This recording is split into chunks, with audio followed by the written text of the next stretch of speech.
ഛത്തീസ്ഗഡിൽ മലയാളി കന്യാസ്ത്രീകളെ അറസ്റ്റ് ചെയ്ത സംഭവത്തിൽ പ്രതിഷേധം ശക്തം. വേദനയും പ്രതിഷേധവുമെന്ന് KCBC. കേന്ദ്ര സർക്കാർ ഇടപെടണമെന്ന് CSI സഭ. പാർലമെന്റിൽ പ്രതിഷേധിച്ച് പ്രതിപക്ഷം. പ്രലോഭിപ്പിച്ച് മതം മാറ്റാൻ ശ്രമിച്ചെന്ന് കന്യാസ്ത്രീകൾക്കെതിരെ FIR. കേരളത്തിൽ നിന്നുമുള്ള BJP സംഘം ഛത്തീസ്ഗഡിലേക്ക്.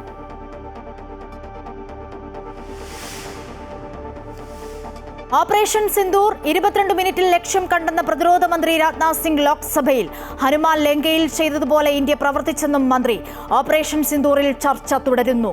പഹൽഗാം ആക്രമണത്തിന്റെ സൂത്രധാരനെയും 2 ഭീകരരെയും സൈന്യം വധിച്ചു. She's a few moves away. I think Divya's evaluation bar just hit. Here we are. Divya Deshmukh Got the emotions. has done it, ladies and gentlemen. She cannot. Chess വനിതാ ലോക കിരീടം ദിവ്യ ദേശ്മുഖിന്. ഇന്ത്യക്കാർ ഏറ്റുമുട്ടിയ ഫൈനലിൽ കൊനേരു ഹംപിയെ തോൽപ്പിച്ചു. ദിവ്യയുടെ കിരീട നേട്ടം ടൈ ബ്രേക്കറിൽ.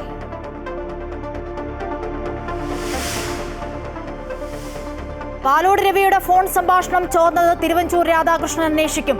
ഗൂഢാലോചന ഉൾപ്പെടെ അന്വേഷിക്കും. തൃശൂരിൽ സുരേഷ് ഗോപി വിജയിച്ചത് കോൺഗ്രസ് പിന്തുണയിലെന്ന വെളിപ്പെടുത്തലുമായി തൃശൂർ മുൻ DCC ജനറൽ സെക്രട്ടറി യതീന്ദ്രദാസ്.